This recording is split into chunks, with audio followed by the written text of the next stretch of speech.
Togo Info, le Togo à votre portée. Nous entamons la session de médecine du travail et des sports. Okay. Merci. Donc, la section médecine du travail et des sports, qui est au sein du ministère de la Santé et de l'Hygiène publique, c'est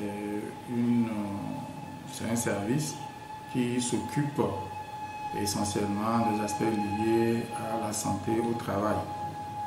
Et sur ce plan, nous avons deux pôles sur lesquels nous travaillons. Et le premier pôle sur lequel nous travaillons, c'est les aspects liés aux appuis stratégiques au niveau du département de la santé pour faire ressortir les aspects liés à la santé au travail. Donc, que ce soit ce qui est lié aux données sur les accidents du travail, les maladies professionnelles, donc qu'il faut pouvoir compiler et de pouvoir proposer des stratégies au niveau du pays pour pouvoir les mettre en œuvre. Donc ça c'est le premier élément et par rapport à ça, il y a des activités qui ont déjà été intégrées dans les différents plans de développement du pays. Le deuxième élément sur lequel nous travaillons, c'est les aspects liés aux consultations, aux expertises professionnelles, donc, sur lesquelles nous travaillons, donc, pour pouvoir récupérer ou voir les gens qui soit ont eu un accident du travail ou qui ont eu une maladie professionnelle ou qui ont été malades et qui ont besoin d'un repos médical ou parfois même lorsque les gens doivent faire des concours, donc pour lesquels nous travaillons pour pouvoir déterminer l'aptitude ou donner des repos médicaux.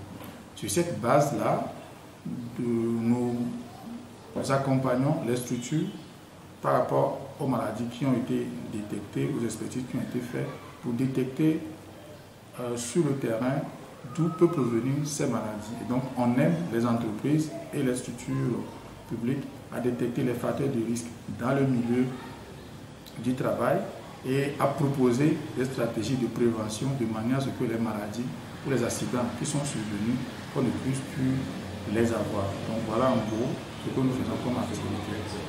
On va parler de la pandémie du coronavirus qui n'est pas un secteur au monde du travail frappé par cette crise-là. Comment doit se comporter employeurs et employés face à cette épidémie dans le monde du travail? Merci beaucoup. Et comme on pourrait le voir dans le monde entier, actuellement, la pandémie n'épargne aucun secteur. Donc, et les secteurs qui a le plus, l'un des secteurs quand même qui a eu à être impacté, c'est le monde du travail. Surtout qu'avec le confinement et le semi-confinement, il y a certaines activités professionnelles qui ont été arrêtées. Si on parle par exemple des écoles qui ont été fermées ou d'autres industries qui roulent au ralenti. Et donc dans ce développement, c'est pour pouvoir mettre en place les mesures barrières. Et donc les employeurs ont dû s'aligner sur les directives et les orientations des autorités publiques pour pouvoir mettre en place des éléments de distanciation. En l'occurrence, de pouvoir, par exemple, mettre certains employés en chômage technique, par exemple. Deuxième, de pouvoir faire des rotations au niveau du travail. Donc, les endroits où il y a des effectifs de 100 ou de 200 personnes, par exemple, on diminue l'effectif de moitié, de manière à ce qu'on puisse avoir la distanciation sociale, ne pas avoir plusieurs mondes regroupés dans la même industrie et pouvoir faire des rotations tous les 2 semaines. Donc, par exemple, et donc chaque employé et puis il y a aussi les aspects liés au télétravail. Donc pour certains employés qui ne peuvent pas être sur le terrain, donc ils peuvent faire des fonctionnements depuis la maison. Et donc les employés ont dû revoir leurs emplois du temps pour se conformer à cela et les employeurs aussi ont dû réajuster leur manière de production pour pouvoir se réadapter par rapport à cette situation du coronavirus. Pour le respect des mesures barrières, les dispositifs à mettre à la disposition, si on peut le dire, des employés, ça doit parler de qui? De l'employeur ou bien même certains employés qui peuvent se former et puis avoir ce dispositif-là, du moment où l'employeur ne le met pas à disposition. Disons que sur le plan réglementaire, si on parle par exemple du code du travail, la sécurité santé au travail du personnel est du ressort de l'employeur. Donc c'est la responsabilité de l'employeur de pouvoir mettre les éléments pour pouvoir protéger le personnel. Pourquoi? Lorsque le personnel tombe malade, ça veut dire que c'est l'employeur en fait qui perd. Parce que là, ces employeurs ne pourront pas venir pour pouvoir faire fonctionner la structure. Et surtout qu'ils ont cette possibilité-là d'avoir acquis de l'expérience, ce qui fait que le travail est beaucoup plus rapide. Donc vous risquez de les perdre. Donc c'est la responsabilité de l'employeur. Maintenant, il y a toujours une responsabilité, c'est une responsabilité juridique et c'est bien acté par le code. Maintenant, si il arrivait qu'un employé lui-même ou les employés se regroupent eux-mêmes pour pouvoir mettre les dispositifs, bon, c'est une bonne chose. Et ça aussi, ça dénote d'une prise en compte de leur santé, mais il faudrait nécessairement qu'il y ait une gestion collégiale de cette activité où dans l'entreprise, employeur et employeur doivent avoir une voix accordée pour pouvoir prendre des mesures de sécurité santé au travail. C'est pour cela même que le ministère du Travail et le ministère de la Santé, il y a un arrêté interministériel qui prévoit les comités de sécurité santé au travail qui gèrent ces aspects-là. Aujourd'hui, les entreprises tournent ralenties. Il y a certains qui sont obligés de donner des congés techniques à certains employés, d'autres par même de licenciements. Est-ce que ça s'y est actuellement? Bon, disons que on est dans une situation assez délicate et chaque pays, en fonction de ses moyens, essaie de faire son possible pour pouvoir appuyer les entreprises. Parce que lorsque on n'arrive pas à pouvoir faire fonctionner une structure, ça veut dire qu'il y a des charges qui tombent sur l'entreprise. Donc, par exemple, l'État peut alléger un certain nombre de charges. Maintenant, dans ces charges-là, il y a le salaire des employés. Et donc, il peut arriver que l'employeur va mettre des personnes en chômage technique, par exemple. Et vous voyez, par exemple, aux États-Unis ou dans d'autres pays, on met quelque chose en place pour soutenir les employés pendant ce chômage technique. Il faut que les gens continuent toujours par au moins avoir quelque chose pour pouvoir manger. Maintenant, l'autre élément, c'est que si l'employeur, malgré cette situation, prend sur lui quand même de pouvoir soutenir ses employés dans ce temps difficile, les employés, sachant que le sacrifice qui a été fait, ça ferait que lors de la reprise, en fait, il y aura une propension à beaucoup plus donner. Et donc, la meilleure chose aurait été, même si ces mesures ont été mises en place, que les employeurs puissent quand même prendre des décisions ou de prendre des initiatives pour pouvoir accompagner leurs employés. Prenons l'exemple des établissements scolaires privés où le salaire est rare. Ça veut dire que s'il y a un fondateur qui arrive quand même à suivre ses employés financièrement, est-ce que la reprise va faire plus ce qu'il faisait? Oui, en fait, quand on parle de faire plus, c'est de pouvoir se donner à la tâche. C'est-à-dire que si un fondateur ou un employeur d'un établissement privé ou d'une structure qui a été fermée, mais qui ne continue pas à suivre, ce n'est pas que la charge du travail sera augmentée, ça, loin de cela. Mais c'est la motivation intérieure dont nous parlons qui va être augmentée. Et c'est aussi les aspects liés au fait qu'il y a une confiance qui sera là, de manière à ce que ils vont accompagner à ce que les choses puissent aller mieux qu'avant.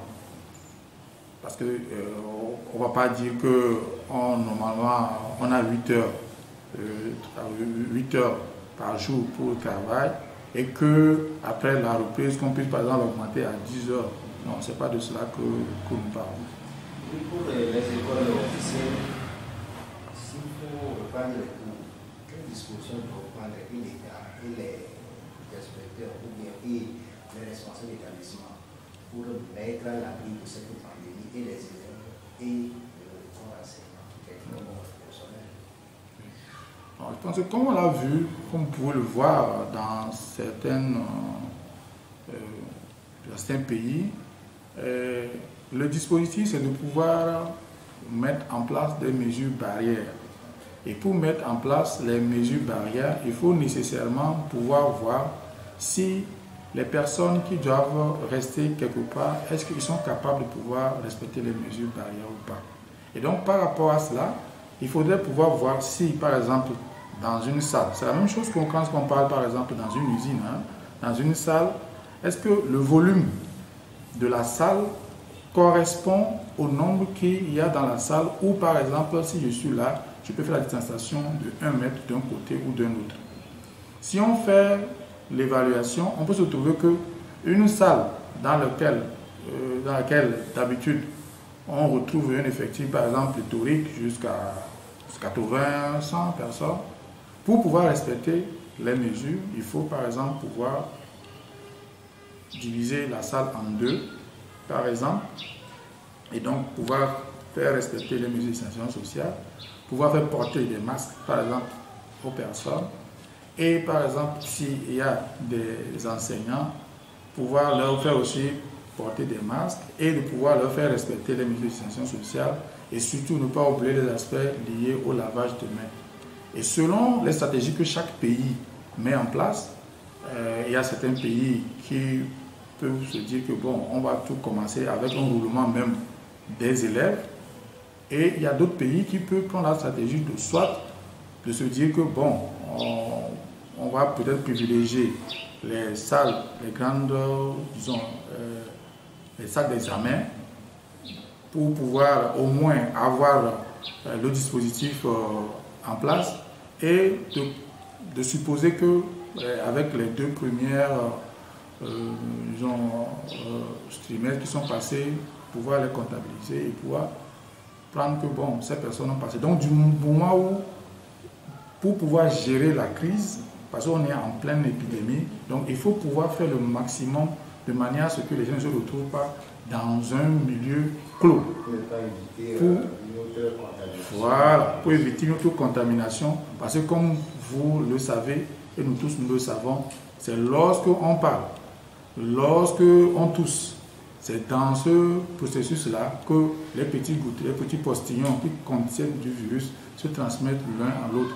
Et donc tout endroit où il y a un rassemblement important de personnes et dans un vase clos va amener à une propagation de l'infection. Or, actuellement, dans beaucoup de pays africains, dont le Togo, on est quand même en train de pouvoir maîtriser autant soit peu la propagation de l'épidémie actuellement. Comment vous entrevoyez le monde du travail après cette pandémie? Après cette pandémie, il y aura beaucoup de bouleversements au niveau du monde du travail. Et comme vous pouvez le voir, il y a beaucoup de choses qui se dessinent déjà. En l'occurrence, par exemple le télétravail, c'est-à-dire le travail à distance. Donc pendant la pandémie, il y a eu beaucoup de personnes qui ont pu, depuis leur maison, aménager un certain nombre d'horaires pour pouvoir avoir, disons, les informations ou les tâches qu'ils doivent faire, et donc pour lesquelles ils ont pu répondre à temps. Et donc, ce n'était plus important de pouvoir rester au bureau. Et donc, il est sûr que le télétravail va pouvoir chambouler un certain nombre de choses. Et ce chamboulement pourra faire peut-être que les entreprises seront obligées de se réaménager d'une certaine manière ou d'une autre. Et ça aussi aura quand même un petit impact même sur les aspects de sécurité santé au travail. Parce que la sécurité santé au travail, nous le définissons dans le milieu du travail que nous connaissons habituellement, c'est-à-dire dans le milieu de l'entreprise. Maintenant que le travail se déplace vers la maison, il faudrait maintenant revoir la réglementation pour pouvoir voir de quelle manière il faut prendre ces éléments en compte. Et l'autre aspect aussi, c'est qu'on va vers, disons, une transformation liée au fait que, avec l'intelligence artificielle et autres là, que les gens ont beaucoup utilisé, qui vont faire qu'il y aura une automatisation de certaines actions qui va faire probablement que certains métiers peuvent ou certains postes peuvent être supprimés. Et donc, il y aura une réflexion pour pouvoir voir les nouveaux métiers à venir sur lesquels il faut former les gens et sur lesquels aussi il faut former les nouvelles générations, surtout les aspects qui sont liés aux technologies de l'information et de la communication. Vous êtes aussi dans le domaine du sport. Cette pandémie quand même a fait arrêter le championnat d'activité sportive en masse. Individuellement, un sportif qui se sent dans cette situation, va-t-il continuer par faire le sport? Si oui, comment? D'accord, merci. Et je pense que le coronavirus a mis un frein aux activités sportives, surtout aussi dans le fait que nous l'avons constaté, lorsqu'on fait du sport, on se regroupe en masse et le risque, c'est qu'on puisse faire la propagation. Et de la même manière, lorsqu'on fait par exemple des sports collectifs comme le football, le basketball, on est toujours face à face, on se crie l'un sur l'autre et donc il y a ce risque-là. Donc c'est pour ça qu'on a dû arrêter. Maintenant, en tant que sportif, vous devez pouvoir garder votre forme et c'est important. Et donc pour cela, comme il y a des possibilités où certaines aires sont libres, en fonction de ce que l'État a donné comme réglementation, les gens qui sont des sportifs de haut niveau ou les gens qui ont l'habitude de faire du sport, au moins ils peuvent aménager un certain temps pour pouvoir marcher au moins ou pour pouvoir faire des activités de manière à garder leur forme parce que c'était ce temps de la riposte au coronavirus, ce temps va passer et quand ça va passer, on doit reprendre les activités sportives. Et donc, il ne faudrait pas que la personne perde tout son élan et que quand ça va reprendre, qu'il soit véritablement trop bas pour pouvoir reprendre et atteindre ses performances. Ailleurs, il y a certains qui ont repris avec les masques et autres. Là aussi, est-ce que c'est rassurant? Jouer avec les masques devant les stades vides, il y a toujours le contact. Oui, c'est vrai que c'est une situation un peu délicate.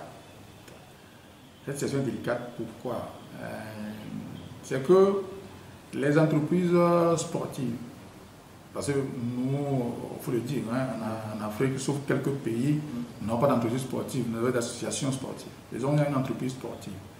Les entreprises sportives ont commencé par avoir un peu certaines situations difficiles au niveau de leur budget. C'est pour ça que les pays européens ont commencé ça.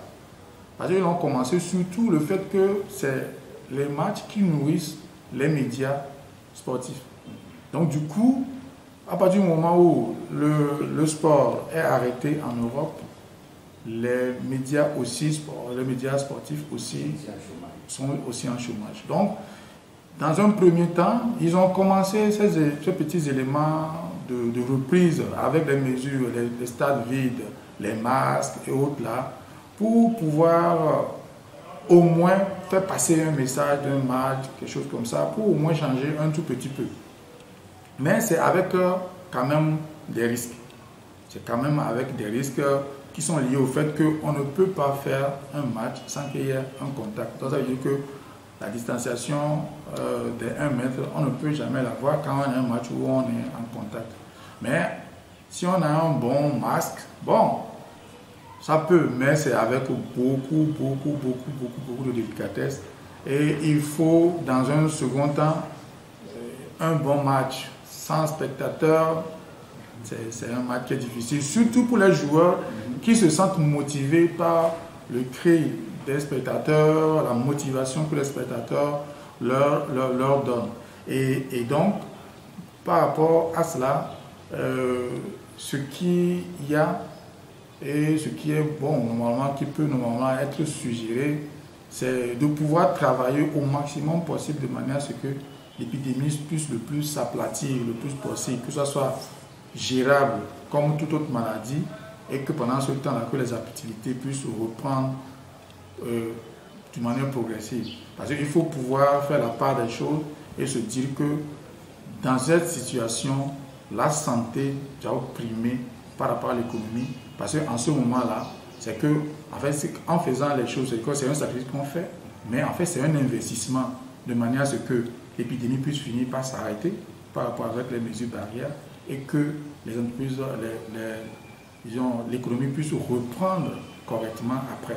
Sinon, vous allez commencer comme ça et puis vous serez obligé après d'arrêter tout parce que le fait que vous soyez rassemblés a encore fait redémarrer l'épidémie. Donc pourquoi pourquoi se presser alors qu'il faut prendre le temps de pouvoir bien gérer les choses et après avoir le temps de bien redémarrer comme il faut l'économie. Nous sommes arrivés à la fin de votre activité, mais sûrement vous aurez des messages pour les acteurs du monde du travail sur cette période de crise sanitaire. Okay. Merci beaucoup. Je pense que ce que nous pourrons dire aux acteurs du monde du travail, c'est que cette épidémie nous montre une chose, c'est que nous avons besoin de pouvoir travailler ensemble, que ce soit l'employeur ou l'employé, ont besoin de travailler ensemble, ils ont besoin l'un et de l'autre pour faire fonctionner l'entreprise. Donc, les mesures à mettre en place, il faudrait que les employeurs fassent tout pour pouvoir mettre les mesures de protection en place et que les travailleurs fassent tout pour pouvoir respecter tous les dispositifs que l'employeur a mis en place. Et je pense qu'avec l'accompagnement des autorités, les choses pourront se mettre en place progressivement pour que nous puissions plus sortir de cette épidémie et reprendre notre vie économique et sociale.